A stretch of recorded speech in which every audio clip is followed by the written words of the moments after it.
오늘 본문의 이제 설교 주제가 주제 제목이 이제 우리들의 일그러진 영웅이라는 제목으로 본문을 준비했습니다.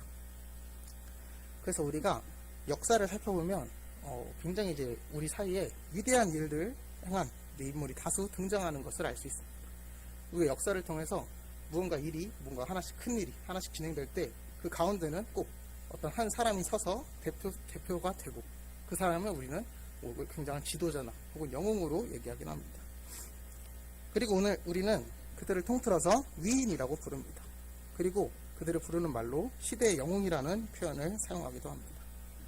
그리고 우리는 이제 예전에 어렸을 때 위인전을 읽으면서 이런 사람 꼭 돼야 된다 하면서 이제 말씀해 주시는 분도 계시고, 우리도 그렇게 보고 자란 사람들로서 영웅을 보며 배울 점이 많다고 여기고 그들을 닮으려고 노력합니다. 인생의 멘토로서, 스승으로서 그들을 생각할 것입니다. 그리고 더 나아가면은 그들은 이제 어느 정도 인간으로서 꽤 나은 사람이 되었다, 좀 완벽한 위치에 있다 라고 생각할지도 모릅니다. 그들이 어쩌면 흠잡을 것이 없는 사람이고 온전하며 그들의 길에 더 이상은 실패가 없을 것이라고 여길 수도 있습니다. 그러나 영웅들의 말로가 그렇게 크게 좋지 못한 적이 훨씬 많습니다. 누구나 위대한 작가라고 여길 톨스토이라는 작가가 있는데, 그는 굉장히 비판적이고 공감적인 작품을 만든 것으로 유명한 작가였습니다. 그는 특히나 이제 사랑에 대한 그 묘사를 굉장히 잘 해냈는데, 가족 간의 사랑 혹은 남녀 간의 사랑, 이런 글들을 굉장히 따뜻하게 잘 써냈던 사람이에요. 그러나 그의 마지막은 그가 작품에서 항상 추구했던 바와 다르게 끝이 나고 맙니다. 그는 결국 그 사랑에 대해서 온전히 실천하지 못하고 그저 가족들에게 벗어나려고 도망하는 사람이 되었었고, 쓸쓸하게 자신의 인생에 말로를 맞은 것이 그의 마지막이었습니다. 또 우리나라에서도 이런 사람이 있었습니다. 한때 어려운 사람들, 행복을 잃어버렸던 사람들에게 웃음을 전파해주고 행복에 대한 강의를 하며 수편의 책을 냈던 여성이 있었습니다. 그녀는 당시에 행복 전도사라고 불리며 긍정을 전파하는 그 시대의 영웅 같은 존재였습니다. 그러나 그녀가 계속된 병마와 싸우게 되었고, 점점 그녀는 그 긍정적이었던 그녀가 점점 힘을 잃게 되더니 계속 그에게 자살 시도를 하다가 결국엔 남편과 함께 스스로 목숨을 끊는 선택을 하고 말았습니다. 이 사건은 한평생 행복을 전한 사람이었지만 결국 이루지 못하는 그 사람의 모습을 우리에게 보여주며 많은 씁쓸함과 실망감을 안겼던 사건이었습니다. 이처럼 우리가 영웅으로 추앙하던 그 사람들에게도 온전하지 못한 점이 등장하고 우리는 그들의 말로를 보게 됩니다. 그들이 동화와 같이 어려움을 겪고 영웅으로 이름을 날리고 그저 행복하게 살았습니다 하고 끝나는 것이 아니라, 이름을 날린 후에도 계속된 어려움도 있고 그 안에서 온전한 사람, 성인의 모습을 비추지는 못한다는 것입니다. 그리고 이러한 점을 잘 보여주는 성경 인물이 있는데, 그가 오늘 본문에 등장하는 다윗입니다. 그가 처음 사람들에게 이름을 날린 것은 굉장히 작고 용모가 단정한 꼬마 아이가 키가 2m가 넘는 그 골리앗 거인을 상대하는 것으로 다윗은 세상에 등장합니다. 그는 돌멩이 하나로 그 거인을 쓰러뜨리고 영웅적인 모습을 보여주고 사람들 앞에 서게 됩니다. 그리고 그는 사울이라는 왕의 고난을 받으며 성장하고 결국 이스라엘의 왕이 됩니다. 그리고 왕이 된 다윗은 이스라엘, 그 하나님의 왕궁을 위하여 전쟁을 통해 세력을 넓히고 왕권을 강화하며 하나님의 법궤를 이스라엘 성에 드리기도 하고 하나님의 성전을 짓기 위해 시도하는 신앙의 열정적인 사람이었습니다. 그는 국가적으로나 신앙적으로나 모범이 되고 영웅 같은 사람이었다는 것입니다. 그러나 오늘 본문에서 얘기되는 다윗의 모습은 조금 다릅니다. 영웅적인 모습이 아닌 실수를 범하는 모습을 보이는 다윗의 모습인데, 오늘날 이 시간에 그가 어떤 실수의 모습을 보였고 그리고 그 실수에서 우리가 신앙의 어떤 점을 배울 수 있는지 본문을 통해 알아보길 원합니다. 그래서 본문의 배경이 되는 사무엘하 11장에는 당시의 배경을 보여줍니다. 다윗은 사울 이후에 이스라엘의 두 번째 왕이 되었고, 이스라엘은 전쟁을 겪고 있을 때였습니다. 그러던 어느 날 밤에 다윗이 궁전을 돌아다니다가 목욕을 하고 있는 한 아름다운 여성을 발견하게 됩니다. 그리고 그 여성을 본 다윗은 첫눈에 사랑에 빠지게 됩니다. 다윗은 그렇게 그녀를 불러 동침하고 그 후에 그녀가 다윗의 아이를 임신했다고 합니다. 그러나 이는 굉장히 다윗에게 큰일이 난 상황이었어요. 그 이유가 그 여성이 자신의 신하 우리아와 결혼한 밧세바라는 여인이었기 때문입니다. 이에 다윗은 이제 이걸 어떻게든 덮어야 하니까 이제 한 가지 꾀를 내기 시작합니다.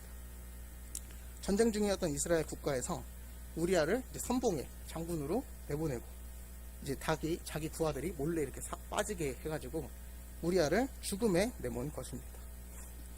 다윗의 실수로 인하여 우리아는 결국 죽음을 맞이하게 됩니다. 그리고 그 뒤에 다윗은 아무 일 없었다는 듯 그의 아내인 밧세바를 자신의 첩으로 취하게 됩니다. 이렇듯 다윗은 자신의 실수를 덮기 위해 부하를 배신하고 죽이고 아무렇지 않은 듯 살아가게 된다는 것입니다. 이 장면을 봤을 때 이러한 행동은 결코 영웅이 취할 행동이 아닙니다. 아니 영웅이 아니더라도 한 나라의 왕으로서 혹은 한 나라의 시민으로서 더 나아가 한 신자가 취해야 할 행동이 전혀 아니라는 것입니다. 이는 비겁한 행동이었으며 사람들이 보기에도 하나님이 보시기에도 죄악이 가득한 행동이었습니다. 재차 말하듯 다윗은 당시 본래 영웅의 모습으로 비추어졌던 사람입니다. 그는 하나님의 사람으로 대표되던 사람이었으며 신실한 자, 온전한 자로 비추어지던 사람입니다. 그가 이 행동 이후에 그 칭송을 받았던 것이 아니고 그 행동 이전에 이미 도덕적인 자, 칭송을 받을 자, 영웅으로서 칭송받던 자였다는 것입니다. 지금으로 따지면 완숙한 신앙인의 상태에서 그가 사회적 위치와 책임이 큰 그 자리에서 자신의 권력을 이용해 비겁한 일을 저지른 사람이 되었다는 것입니다. 우리는 종종 이제 바른 선행을 베푸는 성직자나 공인들을 보며 이런 생각을 품을 수 있습니다. 이제 사람으로서, 이제 우리와는 조금 다른 차원의 사람으로서 그들을 선행의 영웅처럼 바라보는 것입니다. 그러나 당시 그러한 영웅이었던 다윗이 이러한 실수를 범했다는 것입니다. 이를 보여주며 성경이 얘기하는 바는 이렇습니다. 로마서 7장 24절의 말씀. 오호라 나는 곤고한 사람이로다. 이 사망의 몸에서 누가 나를 건져내랴. 온전한 사람처럼 보이는 사람은 있어도 진정으로 온전한 사람은 없다는 것입니다. 로마서 3장의 말씀처럼 사람에게서 나올 선은 더 이상 없다는 것입니다. 다윗은 고난을 통해 하나님과의 동행을 통해 계속해서 새 사람이 되는 과정을 거칩니다.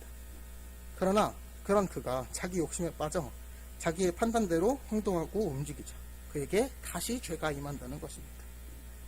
우리는 이를 보면서 다윗이 원래 나쁜 사람이어서 그랬다 이렇게 말할 수는 없을 것입니다. 그가 선한 점이 전혀 없는 거짓된 유선자라고 말할 수는 없다는 것입니다. 왜냐하면 선행을 보인 다윗의 모습도 악행을 저지른 다윗의 모습도 모두 진심이었기 때문입니다. 그러나 죄를 지을 수밖에 없는 것이 우리 사람의 본질이기에 다윗은 이러한 실수를 범하게 된 것입니다.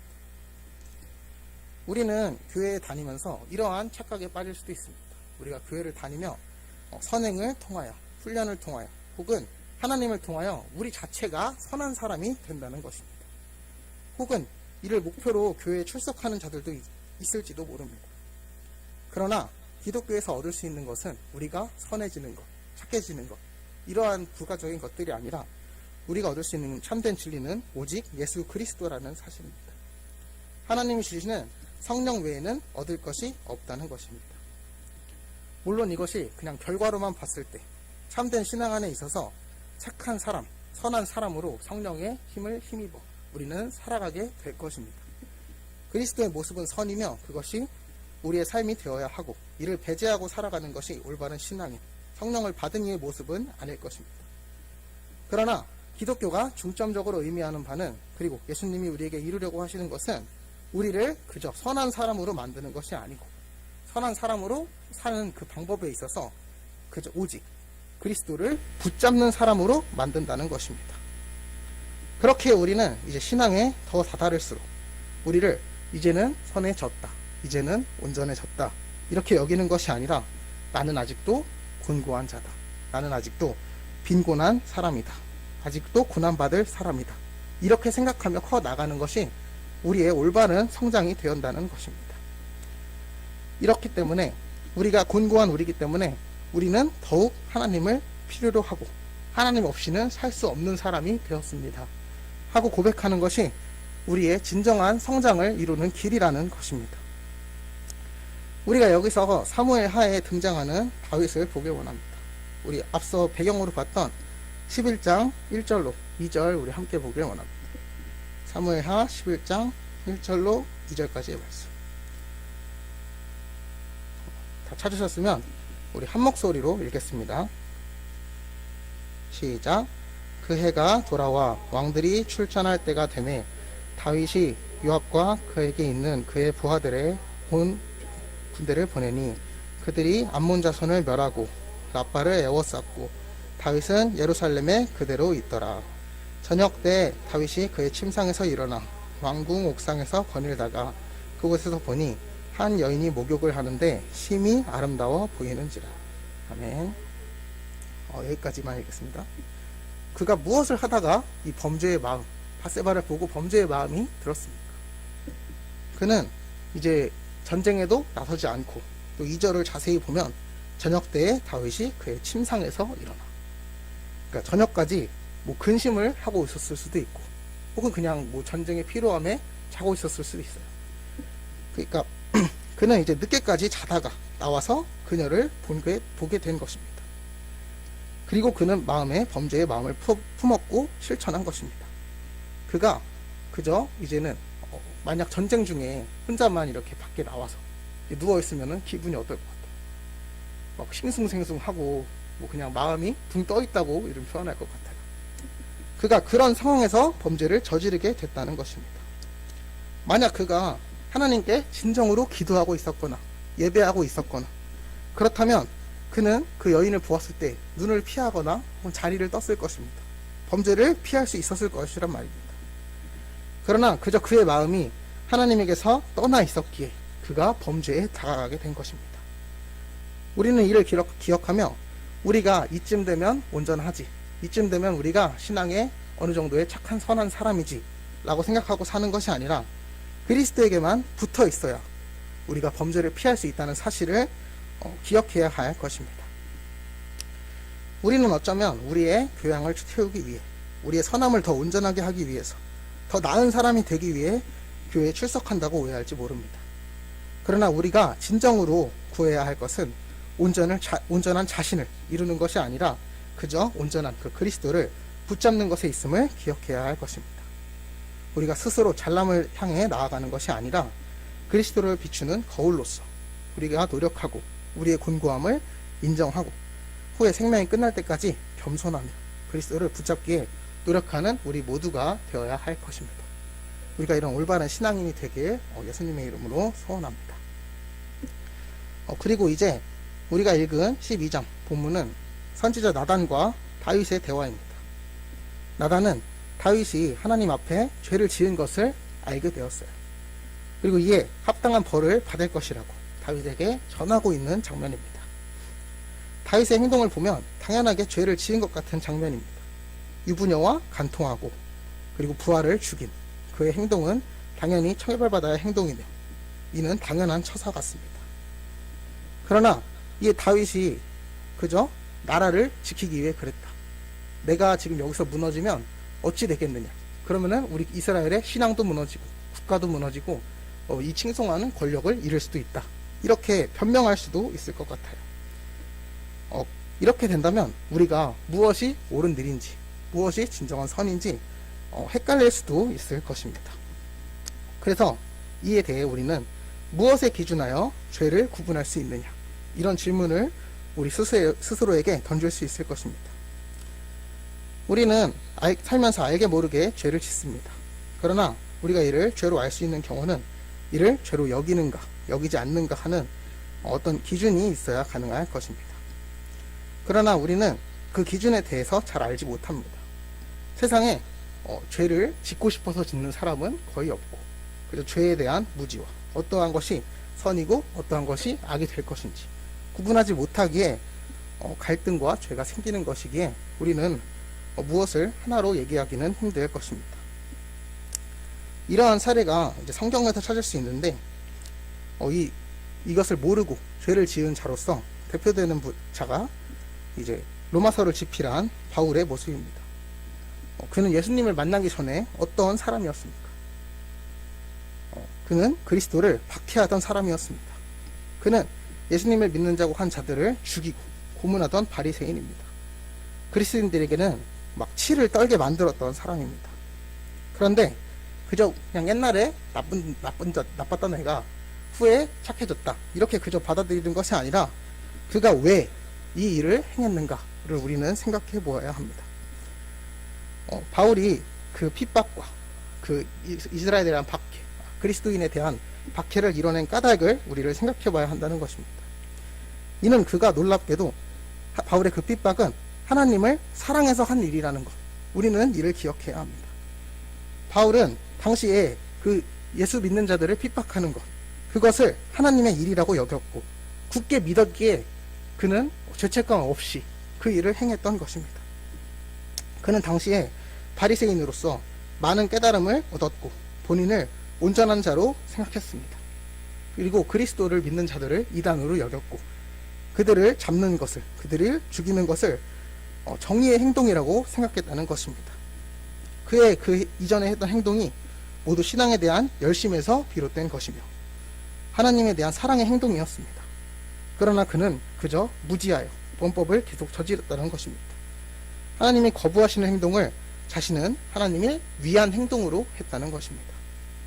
그리고 또 다른 곳을 보면 마태복음 16장 21절로 23절까지의 말씀이 있는데 제가 읽도록 하겠습니다.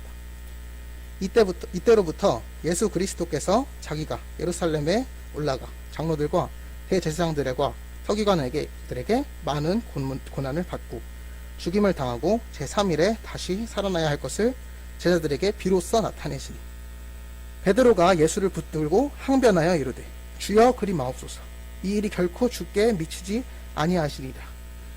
예수께서 돌이키시며 베드로에게 이르시되 사단아 내 뒤로 물러가라, 너는 나를 넘어지게 하는 자로다. 내가 하나님의 일을 생각하지 아니하고 도리어 사람의 일을 생각하는도다 하시고. 네. 이 구절을 보면 베드로가 사탄이 되어버립니다. 예수님을 위해 자신의 평생을 바치고 헌신했던 그 베드로가 그저 사탄이 되어버렸던 것입니다. 그런데 베드로의 마음은 무엇이었습니까? 그가 진정으로 사탄이 되려고 된 것이 아닙니다. 자신의 지도자가, 자신이 그리스도라고 믿는 그 자가 나 이제 죽을 것이다 얘기합니다. 그것도 적장의 손에 잡혀서 고난을 받아 처참하게 죽을 것이라고 얘기합니다. 이에 베드로는 그럴 수 없습니다 하면서 격분하며 나아온 것입니다. 이러한 격분은 예수님을 사랑하는 마음, 하나님의 일에 대한 열정적인 그 마음에서 나온 것입니다. 그러나 그 마음과는 달리 베드로의 행동은 사탄이 되어버리고 맙니다. 이처럼 우리들의 행동과 생각으로는 아무리 취지가 좋더라도, 아무리 올바른 행동일지라도 이는 죄로 나아갈 수 있습니다. 곤고한 사람인 우리, 무지한 사람인 우리는 그리스도를 위해 일하는 것 같으나 오히려 해가 되는 행동을 하는 자로 나아갈 수도 있다는 것입니다. 그렇다면 우리는 어떻게 살아가야 하며 어떻게 그리스도의 이름을 비추는 일을 할 수 있겠습니까? 이는 오직 순종에서만 가능합니다. 하나님의 뜻을 구하고 하나님의 뜻을 따르는 순종입니다. 다윗의 경우 그가 결국 이스라엘 왕으로서 범법자가 되지 아니하고 다시금 나아오게 된 이유가 나단이 지적했을 때 그는 변명하거나 합리화하거나 나는 나라를 위해 그랬다, 내가 순간적인 이기심에 실수한 것이다 하며 변명하지 않았습니다. 그는 그저 입을 다물었고 잘못을 인정했습니다. 하나님의 뜻을 거스른 자신의 그 행동을 회개하였다는 것입니다. 바울은 어땠습니까? 그리스도인들을 핍박하고 죽이는 자리에서 결국 그리스도께서 그를 만나주셨고 그는 그 모든 행동에 회개하며 하나님의 뜻을 알고 후에 자신의 목숨을 바쳐 순종하는 자로 나아갔습니다. 하나님의 복음을 세계 전방에 전하는 선교자로서 자신의 목숨을 거는 자가 되었다는 것입니다. 그리고 베드로는 자신의 열심과는 달리 결국 하나님을 부인하고 도망치는 자가 됩니다. 그러나 하나님께서는 그를 다시 만나주시며 그에게 복음 전파의 사명을 주시며 베드로는 이제는 순종하는 자로 나아가 이제는 그리스도를 전하는 진정한 제자로서의 삶을 살게 된다는 것입니다. 이처럼 우리는 우리의 잘남을 내세우거나 우리의 온전성을 내세우는 것이 아닙니다. 우리는 우리의 곤고함을 인정하며 우리를 내세우고 우리의 뜻을 강요하는 것을 벗어나서 이제는 하나님의 뜻에 순종하는 자리로 나아가야 할 것입니다. 우리의 판단이나 우리의 열심, 우리의 행동을 이를 먼저 보이기 전에 주 앞으로 이것들을 가지고 나가기 이전에 하나님의 뜻을 구해야 된다는 것입니다. 그렇게 우리는 기도와 말씀 묵상과 하나님에 대한 순종을 최우선적으로 생각해야 합니다. 하나님의 말씀을 더 자세히 알고 뜻을 알고 내 주장을 펼치며 내 뜻을 이루려고 하기보다는 오직 주의 뜻을 구하고 순종하는 것이 우리의 모습이 되어야 한다는 것입니다. 말씀 맺겠습니다. 우리는 스스로 설 수 있는 자가 아닙니다.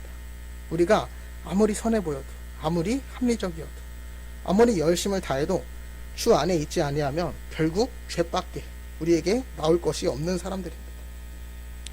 그렇게 우리는 하나님의 뜻 안에 있어야 합니다. 하나님의 보호 아래에 있어야 한다는 것입니다. 하나님의 그 날개 아래에서 주님의 인도하심을 받아야 합니다. 그러나 우리는 종종 하나님 없이도 할 수 있다는 생각, 하나님 없이도 내가 스스로 할 수 있는 잘난 사람이라고 되고 싶어 할 때도 있을지 모릅니다. 혹은 그저 당연하니까 내가 사는 것이 뭐 하나님이 사는 것이지 하고 이제 묻어내졌을 수도 있을 것입니다. 그러나 이러한 행동들이 다윗을 무너뜨리고 범죄하게 하고 수많은 성도들과 목회자들을 무너뜨리는 생각이라는 것을 우리는 기억해야 합니다. 우리가 이제는 그 크신 하나님의 은혜 아래에 있는 것만이 우리가 선함으로 나아갈 수 있는 것입니다.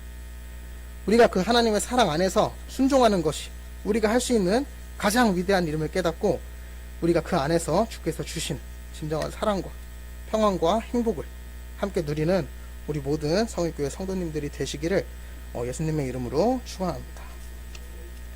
우리 함께 기도하고 나아가겠습니다. 기도하겠습니다. 사랑의 주님, 우리가 우리 뜻이 옳으냐 혹은 그저 우리가 하는 기도들이 마치 하나님 없게 살 수 있게 해주세요 하는 기도가 되지 않도록 우리가 오직 그리스도를 붙잡는 사람으로서 나아가게 우리를 만들어 주옵소서. 우리의 편함이나 우리의 열심이나 우리의 행동을 더 윤택하게 만드는 것에 우리의 기도와 우리의 목적이 있지 아니하고 오직 하나님의 나라와 하나님이 원하시는 뜻과 하나님이 가라 하신 곳에 순종하는 우리의 모습이 우리의 기도가 중점이 되게 하시고 우리가 남루하여 질지라도 우리는 피폐하여 질지라도 그리스도께서 서는 그 길에 우리가 있게 하여 주시옵소서. 우리가 좁은 문을 들어가게 하시고 우리가 주께로 나아가는 길에 있어서 우리의 모든 헌신과 순종을 다하는 종이 될 수 있도록 주님 우리를 품어 주시옵소서. 그 가는 길에 있어서 그러나 우리에게 위로함과 핍박함으로 주시지 아니하시고 사랑과 행복을 우리에게 주실 분임을 우리가 믿고 의지하오니 주님 우리가 가는 길에 있어서 우리가 다른 마음 품지 아니하고 오직 순종함으로 나아가는 우리 모두가 될 수 있도록 주님 함께하여 주시옵소서. 간절히 바라며 사랑이신 우리 주 예수 그리스도의 이름으로 기도드립니다.